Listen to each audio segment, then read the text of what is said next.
too long. It's kind of one of those for the ride to work kind of live streams, but I'll go ahead and get straight to the point. Mickey Loomis is as impaired as he's ever been. I don't know what's going on in his noggin. I don't know what's going on up there, but he is. I mean, it's not that he already hasn't made questionable decisions. I mean, obviously we know that, but there are some things that really need to be addressed here. Number one, you continue to kick the can down Poydras Street. You continue. What's up, Jerry? How you doing? You continue to kick the can down Poydras Street by restructuring Derek Carr's contract. So you were in a position where you were in a position where you were gonna have to eat it up this year. Okay. You were gonna have to eat it up this year. What's up, Brandon? How you doing? Whether he played or not, you were gonna have to keep him on your team because if you released him, it would put you in a bad position next year. It would create like $50 million of like dead money for next off season. So I agree with not releasing Derek Carr for this season. However, I get the update that the Saints had restructured his contract a few days ago, and that just puts you back in square one. Not only are you you have to suffer this off season, you got to suffer next off season because you restructured his contract. You further kick the can down the road. Again, it's like somebody that keeps on putting aside their homework. Oh no, I'll do it tomorrow. No, I'll do it tomorrow. No, I'll do it tomorrow. No, I'll do it tomorrow. Like, bro, what are you doing, man? We could have had him this year. Okay, whatever. You're not gonna trade. Nobody's gonna take on that contract. Nobody's gonna take on that terrible contract. Brandon, I know, right? You were gonna have to eat it. Whether he decided to boycott and say no, I'm not playing because I don't want to play here. Let him sit at home and get paid. But he's still technically a New Orleans Saint. But instead, you restructure his contract, and now you're his bitch for the next 2 years. Instead of just this year, you're his bitch for the next 2 years. So I want to tell, hey, Derek Carr, good job, man. You got Mickey Loomis by the balls, man. You got him, dude. You were so close, man. All you had to do was ride it out for this season. First season under Kellen Moore. Might be a rough season, but it's one season. And then you can finally begin the healing process by getting rid of Derek Carr and not owe him anything. Now, you're going to get through this season with him, and you can't release him next year because you're going to owe him something. You're his bitch for the next 2 years now by restructuring his contract. Thanks a lot, Mickey Loomis. Thanks a lot, buddy. I don't know what's going on in that brain of yours, but you need therapy, dude. You need therapy. Or get off the meds that you're on. I don't know what's going on, dude. Secondly, the Paulson Adebo situation is a tricky one because on one end, he made some good plays, but on another end, he had, I mean, his defensive pass interference number was out was out of this world. What's up, Bobby? How you doing, brother? What's up? Hey, what's up, Jared? His defensive PI out of the world. So I get it. And when you look at his track record over the last, I can find at least 3 games where he has single-handedly costed you those games. So I don't know how to feel about the Paulson Adebo situation. However, I don't think he was trash. I thought he was a decent piece to the secondary. And now you got to find a replacement for him. Now you got to find a replacement for him, dude. Third of all, and I mean, I get it. You're trying to work on your defensive line and things like that, and maybe Bobby can help me with this. What the hell is Devon Goche? What is he good for? What does he do? What has he done? Maybe Bobby can answer that question for me because he's a Patriots fan. I don't know much about this guy other than I've seen his name around the NFL at times, but I don't know much about this guy. I don't know what he's done. Is he any good? I mean, is he an impact player? What is he good for? Oh, great. Thank you, Bobby. Thank you, Bobby. That makes me feel better. So, potentially another stupid decision by Mickey Loomis. And then, the icing on the cake, you pay Chase Young, a slow, non-effective defensive end, $19 million. $19 million for 3 years. So you gave him a 3-year, $57 million contract. $19 million a year. Are you kidding me? Are you serious? Bro, you paid this man $19 million a year? What? He was like, I mean, bro, he was like number 1 or number 2 on my list of people you got to get rid of before the offseason. And you pay him $19 million a year? Bro, number 1, where did that money come from? Where did that money come from? Dude, I mean, Mickey Loomis says, I mean, there's something wrong with him. It's like, it's like an addiction. It's like an addictive spender. Mickey Loomis saw that salary cap, that number raise up to where, okay, oh, it went up to 225 or whatever. It went up to $225 million. Woo, yeah, let's take advantage. Let's spend even more. It's like a gambling addict. It's like you see more in your bank account. Oh, okay, let's go spend it. Let's go gamble it. Like, bro, like, there's an insane impairment in his brain, dude. He's an idiot.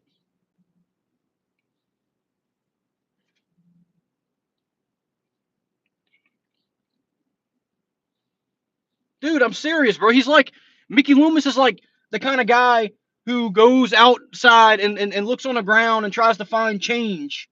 Anything that he can find and go gamble it.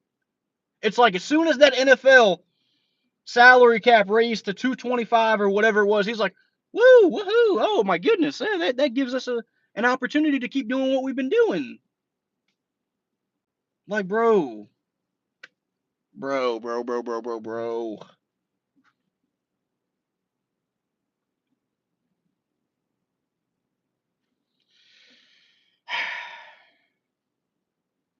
Well, Bobby, he's been doing that for the last 5 years, bro.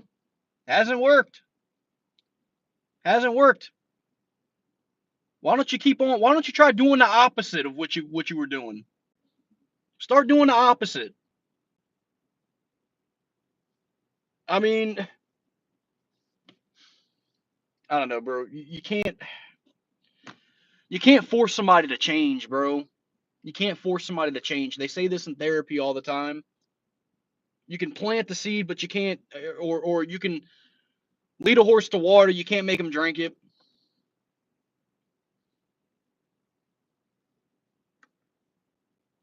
Yeah, Brandon, that's what I'm saying, dude. Dude, I don't care about. I don't care if he was double team, triple team, bro. He was slow. He was slow. He was about as slow as Cam Jordan, dude. If you're gonna bring him back, don't pay him $19 million a year. What? Like $19 million a year? I mean, bro, that's unheard of. $19 million a year for Chase Young for 3 years, bro. I was thinking this man ain't worth no more than 4 million. You give him 19 million, bro. I can only wonder what Alvin Kamara is thinking right now. Best player on the team, making 12 million a year.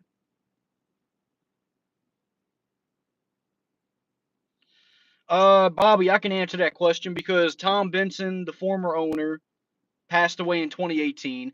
Since then, Gail Benson has taken over the ownership, and I think that she's gotten a little lonely since Tom has left. So I think she's been, wham bamming with Mickey Loomis on the side to kind of fill that emptiness, that void that she has. You know, I'm lonely. I don't have my husband anymore. That's what I think. Any other theories? I think that sounds like a pretty good guess.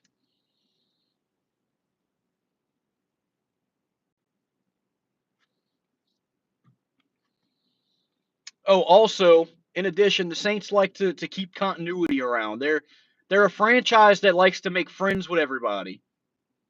They like they that's the thing. You can't mix business with pleasure. You cannot mix business with pleasure. You mix business with pleasure. What does that mean? What does that equal to? That means your business is not working at its full potential. So you're valuing all these relationships. So whenever they start sucking, it's harder to get rid of them because you have a personal relationship with them. That's bad for business.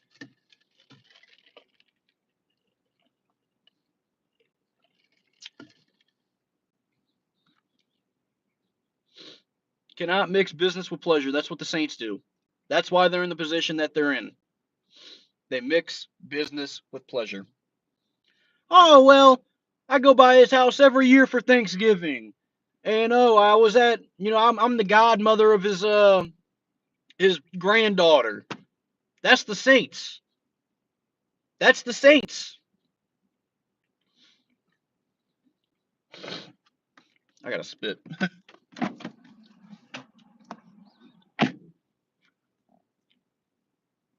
Eagle Speed gonna tell you that he's a disposable utility, bro. Yeah, I know, bro. Oh, he's gonna message me in a little bit. Hey man, did you go to Costco for me? What's the Costco in New Orleans look like?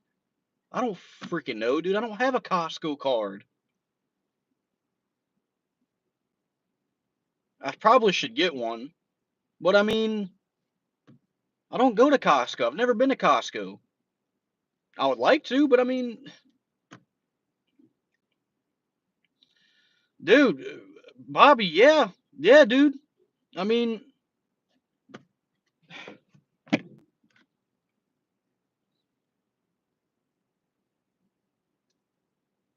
you got a new head coach, good. You changed some of the staff, okay. But you still got the same toxic habits when it comes to doing business and making deals with players that you've always had.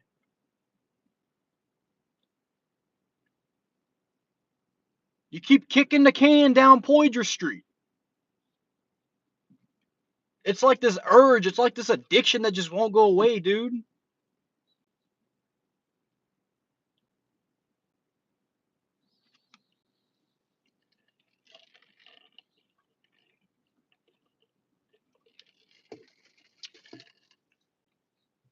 I mean, bro, what more do I need to say?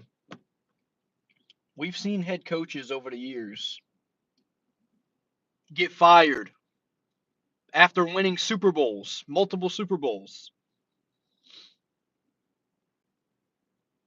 Look at Bobby's team for an example. I mean, the Patriots, I mean, the greatest dynasty ever over a 20-year span that you'll ever see in NFL history. Fired the greatest coach ever for only 2 seasons of dysfunction. They only had 2 dysfunctional seasons. That's it. 8 and 9 and like 4 and 13.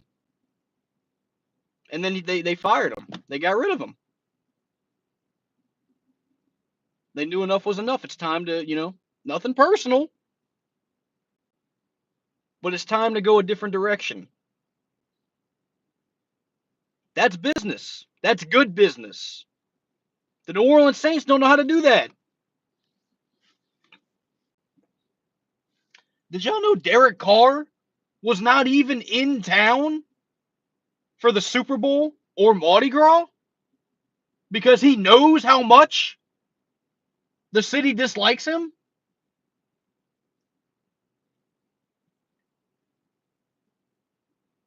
Dude, he got out of here. He knows the city don't like him.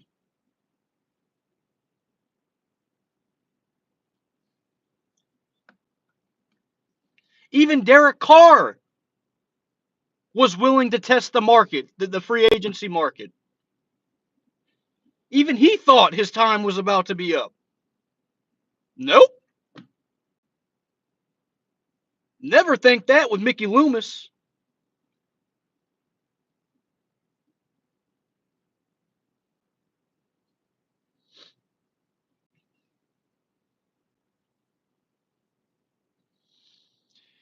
Bobby, like a lot, I don't know, dude. Like a lot of people would call the Saints great. I wouldn't even necessarily. I mean, I think coming from you, dude. I mean, you've seen greatness. I'd say the Saints were really good. I don't think they were great. I'd say they were really good. They've had some great offenses, but I would say that they're really good. If you're great, you got to be able to. I think. I mean, winning one Super Bowl to me is really good over a 15-year span or whatever it was. That's not great. Greatness is multiple Super Bowls. Greatness is at least getting to multiple Super Bowls, and the Saints didn't do that. They were fun to watch. They were competitive. They were relevant. They kept you on the edge of your seat. They played in great games. If the Saints were playing in a playoff game, you knew you were watching it because you knew something exciting was about to happen. But in relation to being great, I don't know if I'd even go there. They've only made it to 3 conference championships under Breeze and Sean Payton.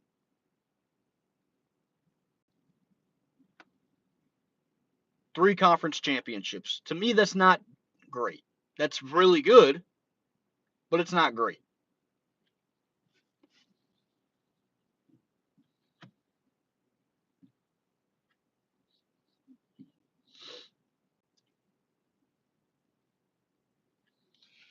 They were fun to watch, Bobby, dude. I agree. I feel like if Breeze was on any other team, he would have had multiple rings.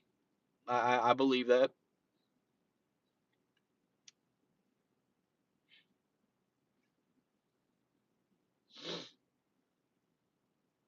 I think that. I mean, I don't know, dude. I have this perception of Mickey Loomis where I don't know how much, like, what has he even done for this franchise? Like, yeah, he brought in Sean Payton and Drew Brees whenever he did, but I don't think that was Mickey Loomis. I don't think that was his doing. The Saints were in a very desperate time in their history. Whenever Sean and Drew came, you got Katrina that had just destroyed the city. You Breeze was in a position where he's willing to take any job as a quarterback because nobody's given him a chance because of his arm, because he just had surgery. Miami even said, no, we're not taking a chance on you.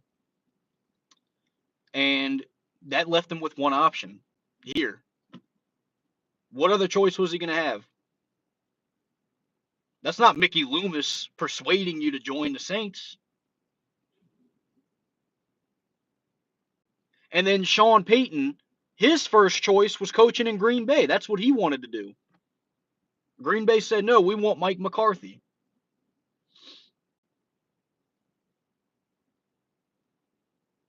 So where else is Sean Payton going to get a head coaching job? I mean, you're going to take a head coaching job, right? Kind of similar to Kellen Moore. If any other team would have offered Kellen Moore a deal, he would have taken that over the Saints. But you're not going to give up a head coaching job in the NFL. I don't care if you got, bro. I don't care if you got Radio and Bobby Boucher and I mean, the list goes on. Whoever on your team. I mean, bro, you're gonna take a head coaching job in the NFL. So I don't think those were Mickey Loomis's doings as much as they were both Breeze and Peyton being kind of desperate. Excuse me. And saying, you know what? A job is better than no job. So no, I don't give Mickey Loomis credit for that. Um, and any acquisition that we pursued on to that point, whether it be, I mean, Darren Sharper, um, anybody, Darren Sproles, Emmanuel Sanders, all that. I'm not. Why would I give Mickey Loomis credit whenever? I mean, you got a great quarterback and a great head coach. I think that's more persuasive than Mickey Loomis. Mickey Loomis. I don't think Mickey Loomis has done anything. He has hid behind the greatness of Breeze and Peyton.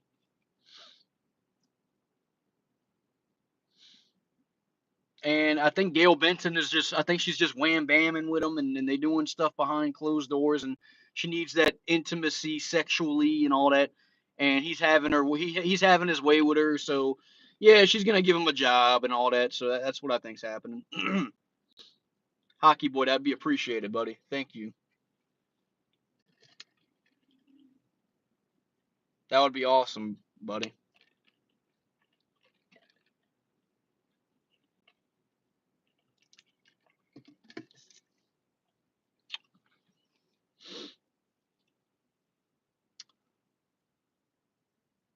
But you get the point, though. I mean, this is just a dysfunctional franchise.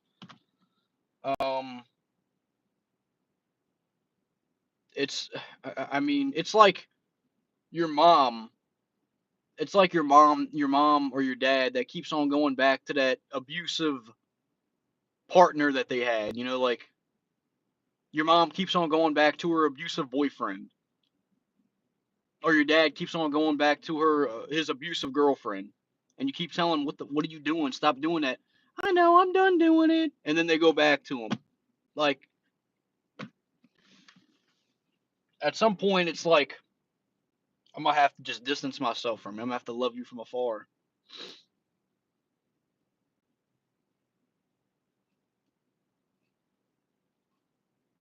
Well, Mickey Loomis is an idiot. Natalia KUS, can you say hi, Lily? Hi, Lily.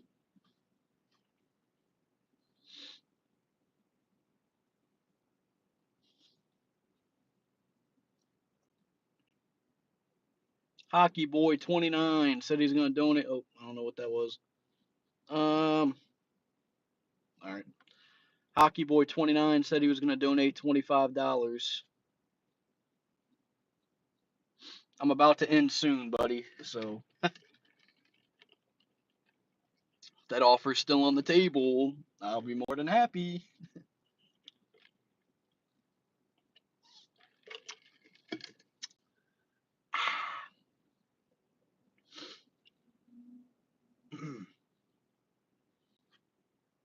I did meet Cam Jordan during the Super Bowl. weekend. I went to the Super Bowl experience at the convention center down on Chapatulas. If you know where that's at, probably not. Um, got a picture with him. Got a signed autograph. I went up to him. He was like, "Hey, baby, what's good, man? How you doing?" And I was like, "What's good, man? Hey, bro, I'm about to be the shortest player on the Saints one day." And I made him laugh, bro. He was like, "Oh, Deontay Hardy might have you beat, bro. Might have you beat." And I'm like, "Ah, man, I'm sure I'm shorter than Deontay Hardy." So like, it was good to like have that connection with Cam, and maybe he'll remember that. But yeah, Cam Jordan's a great person, awesome person. But at the end of the day, he's not effective on the team. He's not effective. You can't mix business with pleasure. So, in spite of that, in spite of that awesome interaction, that doesn't mean that I think that he's a good fit for the team still. Natalia, I'm gonna have to remove you because I'm not about to. If I don't know how old you are, I don't know, so I'm gonna have to remove you if you don't stop asking those sus questions. Um, but I got to get going anyway, guys. So I just kind of wanted to come and get my voice out. Um,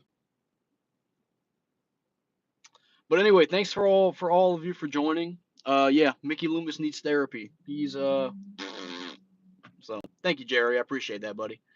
He's loony in the head. I don't know what kind of meds he's taking. I don't know. I mean, I don't know, dude. I don't know. I wish I can be a fly in the wall in all those conversations, but I can't. So, all right, guys, take it easy. Have a great day.